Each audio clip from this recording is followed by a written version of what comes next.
à vous toutes et à vous tous les super branchés de cette chaîne YouTube, FIFA, les finances publiques haïtiennes à la portée de tous. Je vous dis bonjour, bonsoir, tout dépend de l'heure à laquelle vous êtes branchés. Je vous invite à vous abonner à cette chaîne. C'est une chaîne instructive, une chaîne créée par Monsieur Jean-Boko Jean-Jacques. Je vous invite aussi à aimer la chaîne et à la partager. C'est une chaîne YouTube assez intéressante et ce matin, je suis heureux d'être avec vous aujourd'hui à la demande de Monsieur Jean-Jacques pour vous présenter un sujet assez intéressant. C'est la...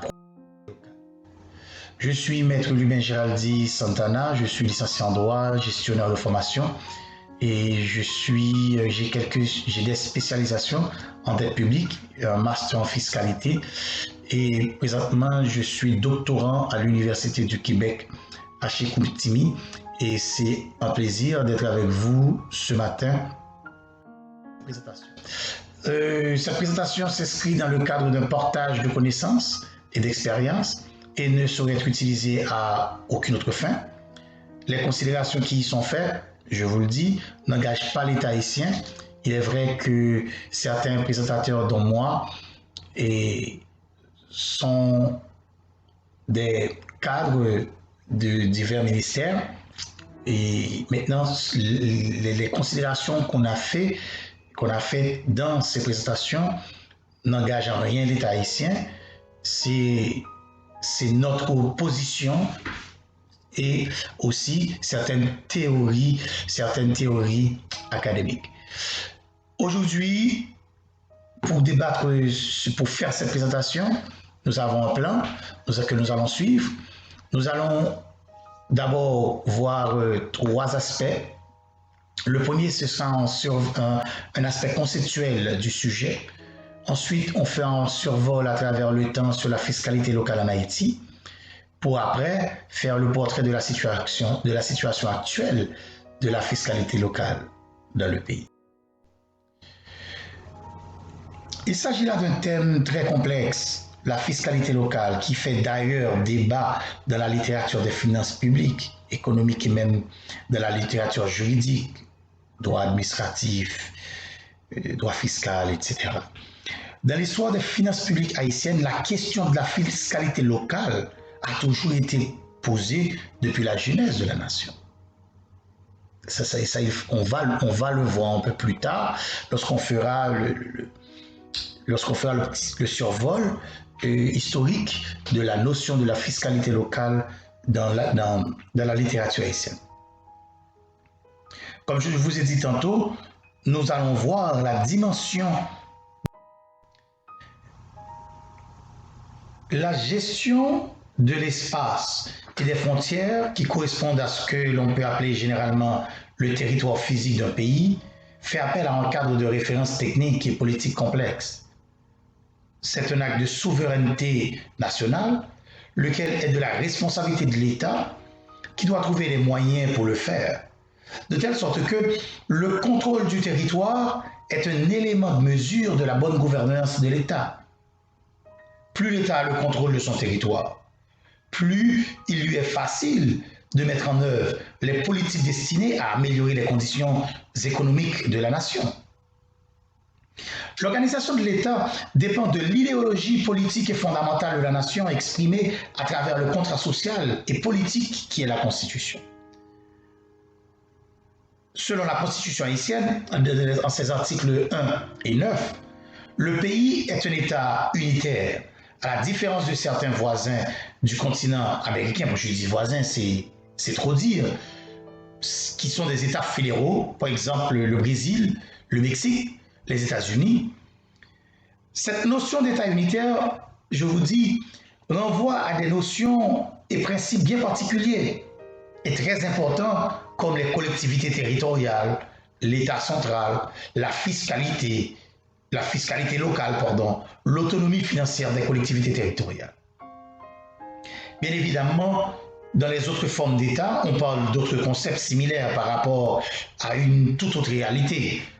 Je ne vous ai pas cité aussi, je vous ai pas cité non plus le Canada, qui est un modèle à part.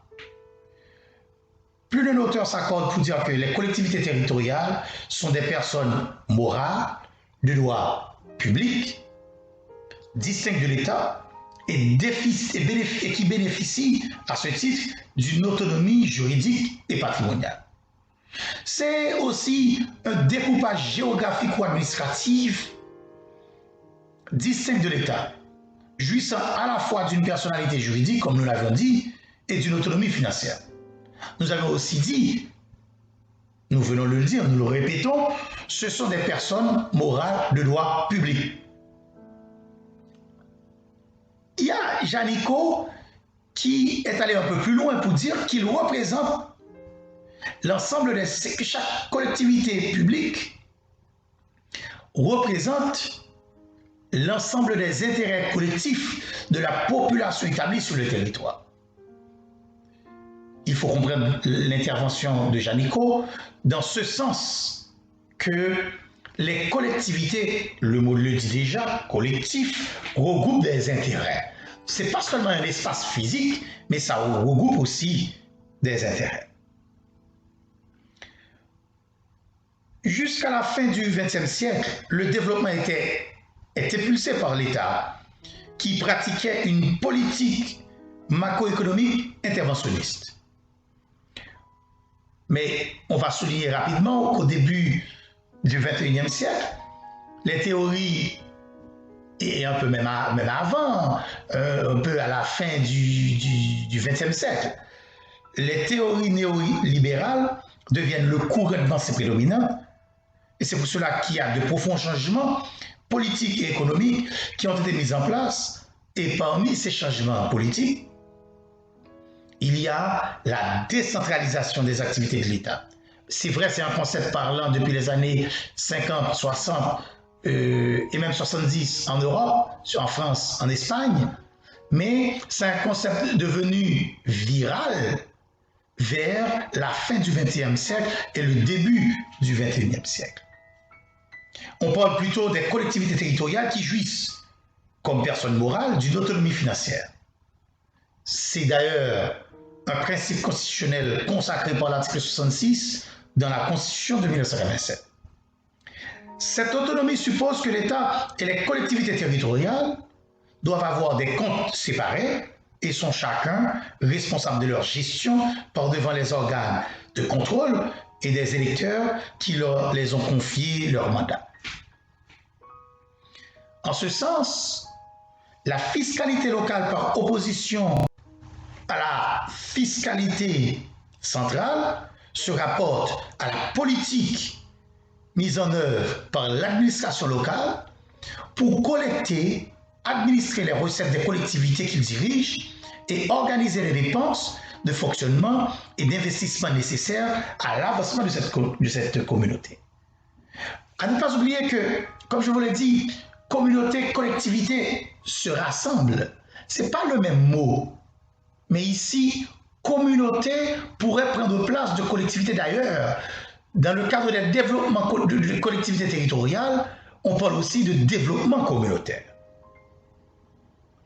Pour faire court par rapport à la fiscalité locale, c'est l'ensemble des recettes au niveau local qui permet de financer des opérations et projets locaux.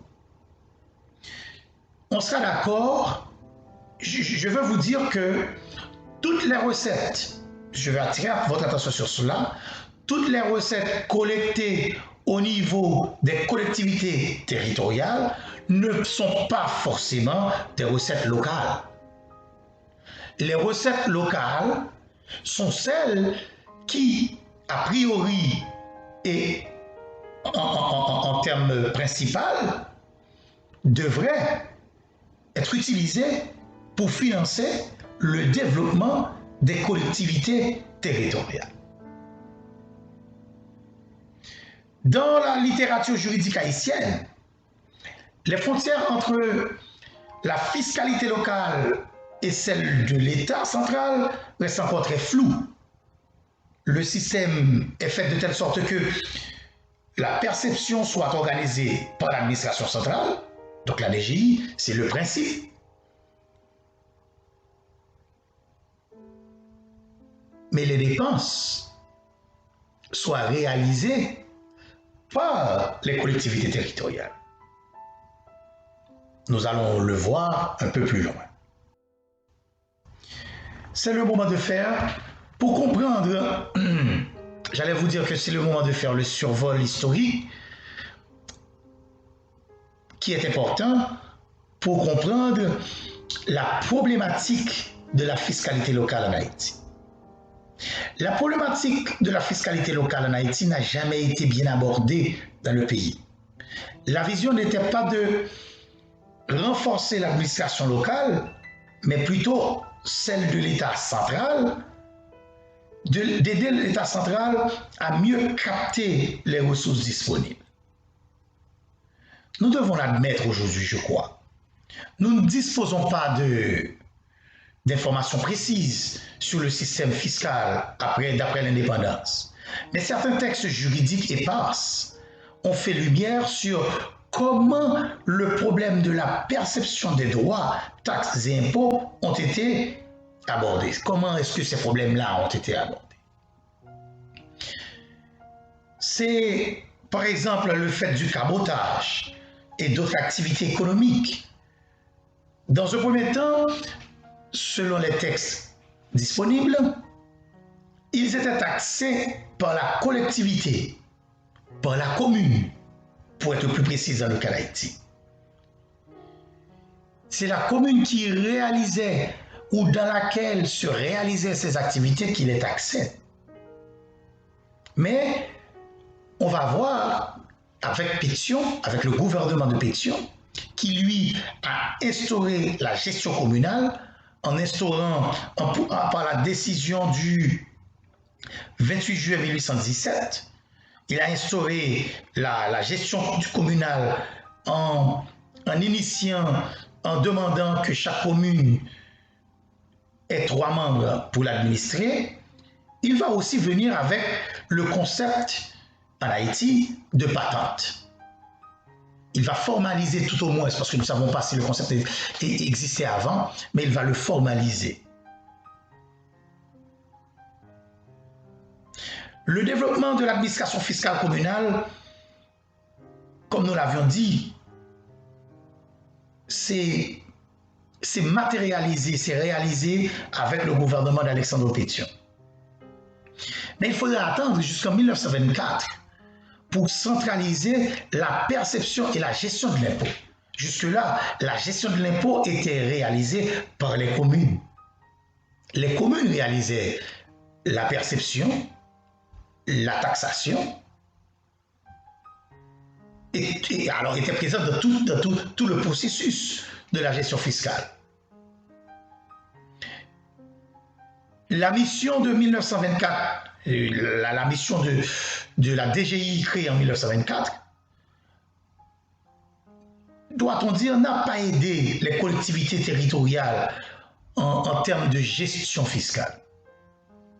Si vous lisez bien l'arrêté du 13 octobre 1932 sur la gestion partielle des finances publiques locales et celui du 31 août 1942 qui a étendu les pouvoirs de l'administration fiscale sur l'ensemble des finances locales, nous allons comprendre que le fonctionnement de la DGI par rapport à sa mission et au pouvoir reçu a servi, n'a pas trop aidé le système fiscal communal, ou n'a pas été d'un important appui, n'a pas favorisé le développement de la fiscalité locale, mais au contraire a réduit leur autonomie financière par rapport au pouvoir de l'État central. C'est cette problématique qu'a adressée la Constitution de 1987 en son article 66 qui jette la base de l'autonomie financière des communes, laquelle suppose que les communes comme découpage administratif aient leur propre budget, c'est-à-dire leurs propres dépenses et leurs propres recettes. Aujourd'hui, la fiscalité locale est un chantier. Il y a le ministère de l'Intérieur qui s'y met, le ministère des Finances aussi qui y participe, à la fois via la DGI, qui aujourd'hui a pris conscience du phénomène et agit. Il y a aussi certains autres bureaux, autres directions techniques du ministère des Finances qui interviennent aussi.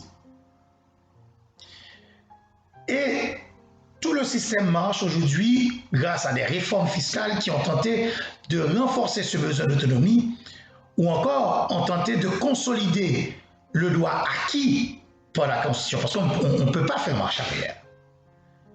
Mais il y a une autre question qui s'impose. Aujourd'hui, où en sommes-nous? La réponse à cette question ne peut pas être donnée dans cette représentation.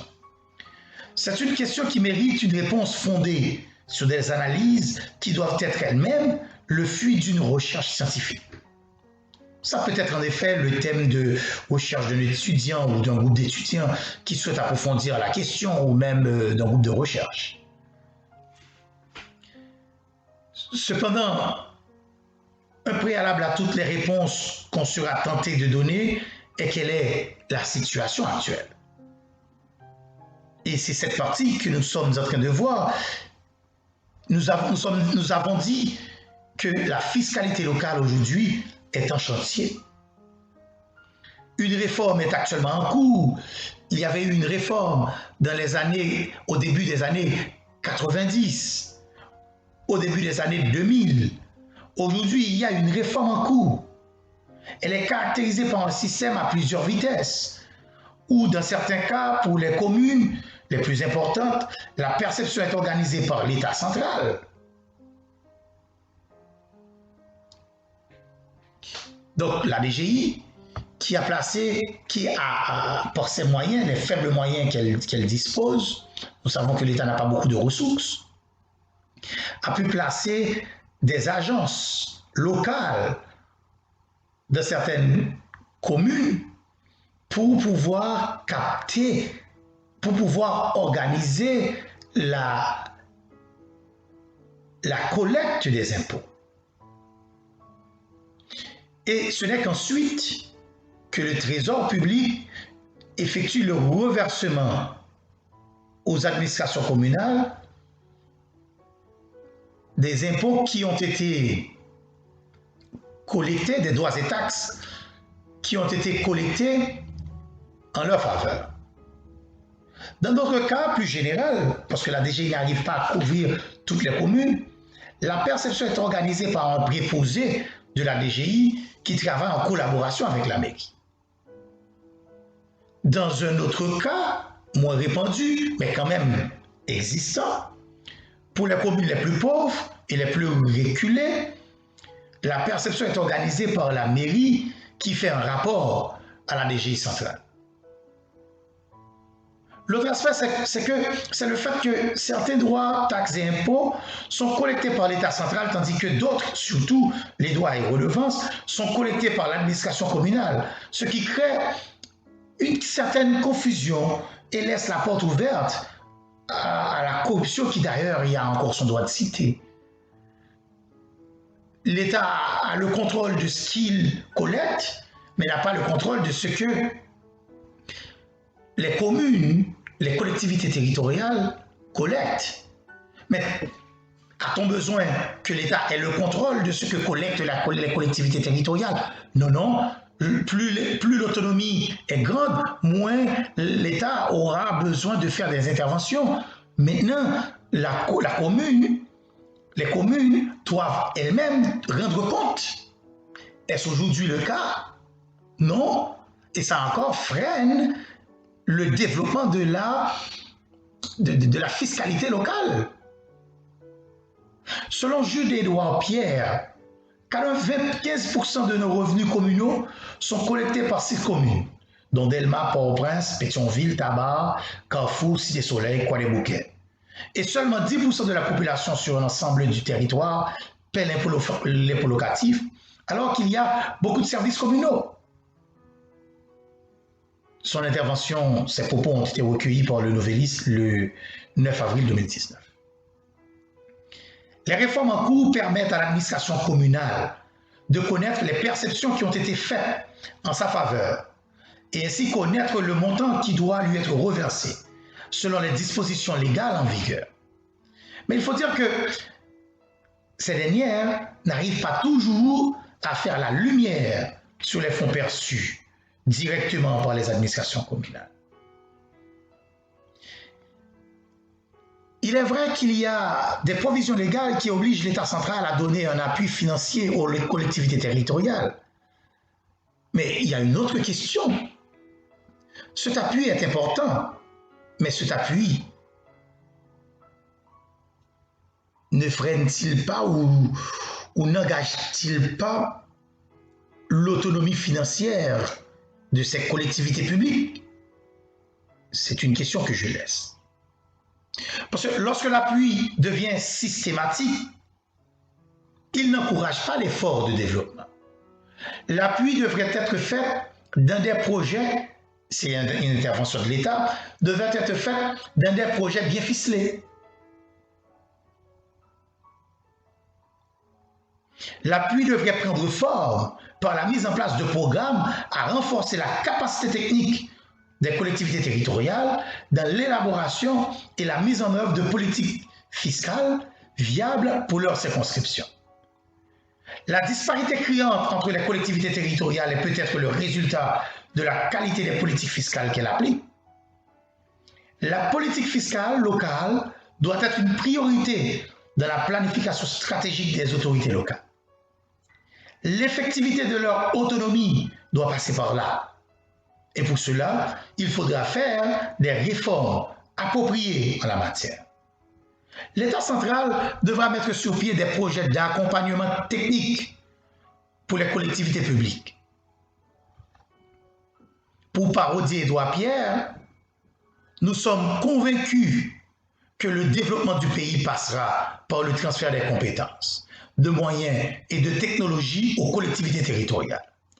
L'État central étant lui aussi une collectivité publique, ne peut pas asphyxier les collectivités territoriales, les retirant des ressources nécessaires à leur développement. La décentralisation, l'autonomie financière des communes est importante pour développer. Et en guise de conclusion à cette présentation, le développement de l'État peut être impulsé, nous voulons le rappeler, par le développement des collectivités territoriales. C'est ce que l'on appelle le développement par le bas. C'est un concept à cheval au cours de ces 10 dernières années. Nous devons arriver à changer la politique trop interventionniste de l'État central, dans certains cas, et trop laxiste dans d'autres. C'est le temps d'appliquer la politique de décentralisation dans tous ces termes, du moins dans les termes qui correspondent à la réalité haïtienne.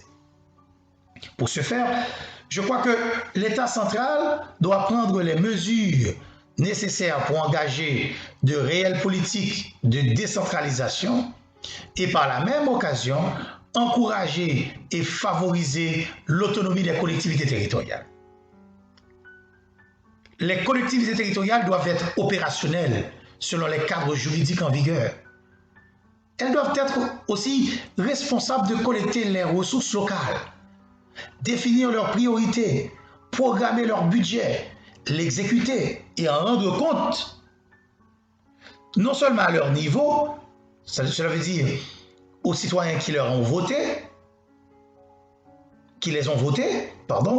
mais aussi au niveau national. Leur budget doit, leur projet, ou du moins leur rapport de reddition de comptes doivent être disponibles, audités.